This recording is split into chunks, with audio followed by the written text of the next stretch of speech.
Hey guys, I have the Ultra Lone Peak 3.5s here. Just going to do a quick overview of them and quick comparison to the old ones. And I just want to quickly mention, if anybody cares, Ultra was bought by, I think, the parent company to North Face, I believe. Yeah, I don't know if anything's going to change. Hopefully, it changes for the better because maybe hopefully the distribution will get out further for these shoes and maybe the price will get a little cheaper. Hopefully. I'm not sure if anything will change, but anyways, just thought I'd let you know. Now, I'm just saying overview because I think I have about 20 kilometers or so of actually hard use on these, and then maybe 20 kilometers, 30 kilometers of more just kind of walking around. So just an overview. So far they're feeling pretty good. Definitely feel different than the old ones, and maybe I'll just go over that quickly when I'm comparing them. Nothing bad though.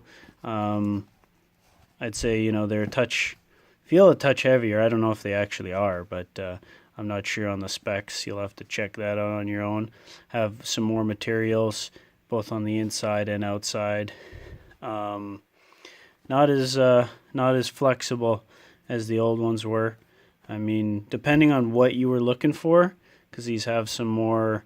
If you're on some pretty crazy trails, I guess this version will do better for you. It's got a little bit more protection. I liked how flexible these ones were. Not that these are inflexible, but these ones have less material. So to me, they just, they were very light, quick drying. A lot of people had issues with durability, I think, with these, but I don't know. I have a lot of kilometers / miles for anyone that uses them on these.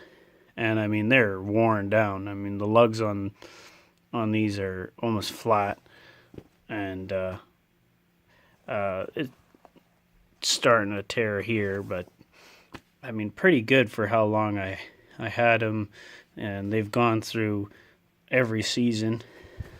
So they were really good shoes. I still wear them, but anyways, just recently got these. I had tried the Lone Peak Olympus 2.0 because I wanted something with more cushioning, because I've had some issues, a couple injuries and some foot problems, but I wanted some more cushioning. But I don't have a store around here that sells different kinds of Ultra shoes. There's like one store near me that has a couple pairs, but other than that, they don't really sell Ultras. So these are 10.5. I ordered the 10.5 in the Olympus, and way too small. I mean, way too small. So I didn't really want to. I also have just a short 5K coming up that I was doing, and I wanted to have a new pair of shoes for that. So I just wanted to get the Lone Peaks because I knew they were good. I liked them. I really just wanted to get the 3.0s again, but really for the price from the vendors, from ordering the price to get these, I can get these. So I just got the new version. And because I was a little nervous, because I know the Olympus 2.5 is the new version that has like the new materials like this does. It's a different type of shoe, obviously. It's still for trails, but it's got different cushioning, so it fits differently.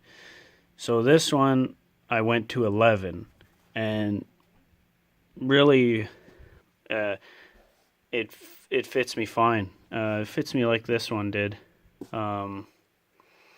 This one, I don't know. I might have been okay with an 11 as well. It fit me perfectly, just perfectly. So 11 might have been fine for me. So I just, because I knew from reviews and also trying the Olympus that the materials on top were not as flexible, which as far as I know, they didn't go smaller with the width on their shoes, but because they changed the materials, it's a different, it is a different feel. So 11 fit me fine. I don't know if that's going to help anyone out, but these are 10 and a half, 11, and they fit me pretty similar. Now I'll show you some of the differences. Now keep in mind, this is going to be worn down, so keep that in mind. But I felt the around the ankle was fine, fit me, gripped my ankle fine, was nice. The padding was okay. These ones have more padding though. I don't know. Sorry, I'm not exactly the best cameraman here. But if anyone's looking to buy, hopefully this is helping you out a bit. But there's a little bit more padding around the ankle. Feels nice, secure, but a little bit more than the last model. The bottoms of the shoes, exactly the same as the old model. I liked them, so exactly the same. The material here, you can see it's a much tighter weave. There's some cross stitching for strength. They have some ports to release water, I think in a couple spots. See if I can find them. I think they were in a couple spots. Sorry. They have a gator trap on the side. You know, there's the back, which also was on the back in the old ones, but the gator trap isn't on the side. Sorry, I guess if anybody, I do recommend these. Definitely more expensive in Canadian dollars. I think brand new, if you go in the store, they're $170, I believe, $169. But if you can find your size, if you find someone that does free returns, get them online because you can get them cheaper. Even at least a little cheaper. Let's see, the pull tab here. This was how it was in the old version. Here they stitch it on top so you can just put your, so I mean they're really just I think with every version just cleaning it up, a lot of their stuff.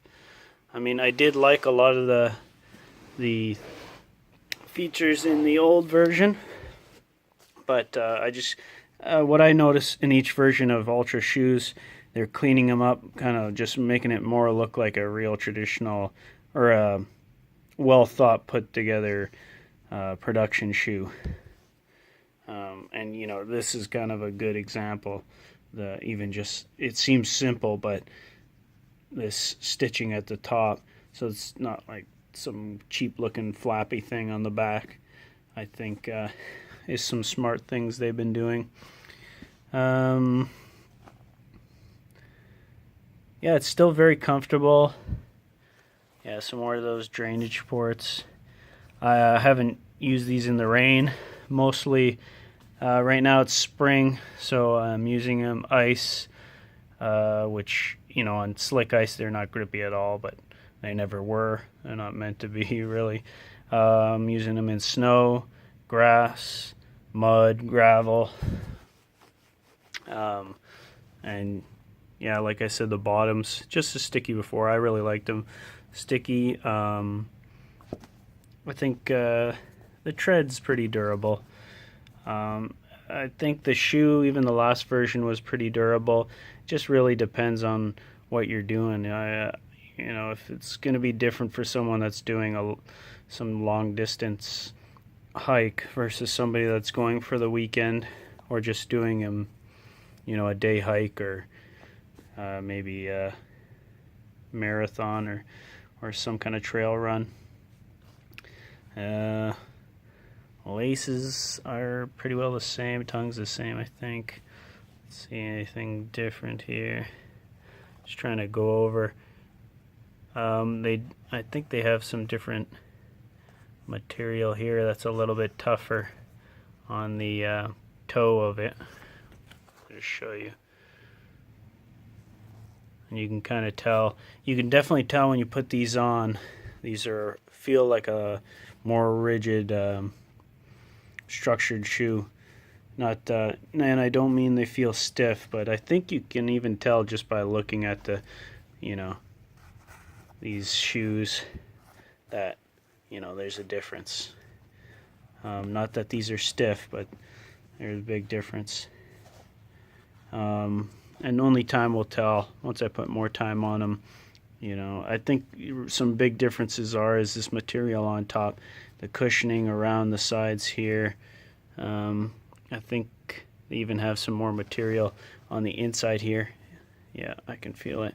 Whereas these old ones, really, it went from, you had some material cushioning here and then nothing over this way, which made them kind of a really light feeling shoe. Yeah, I don't want to make this too long here. Sorry, guys. If you have any questions, throw them in the comments. Hopefully this has helped.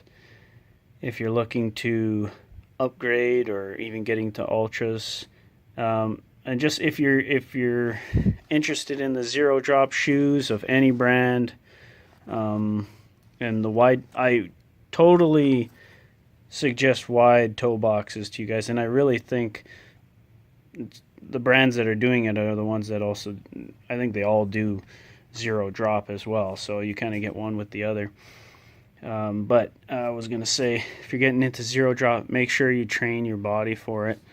You can hurt yourself if you don't, because your Achilles is weak from having heels on shoes. All right, yeah. Questions, comments, like, subscribe, and you guys have a good one.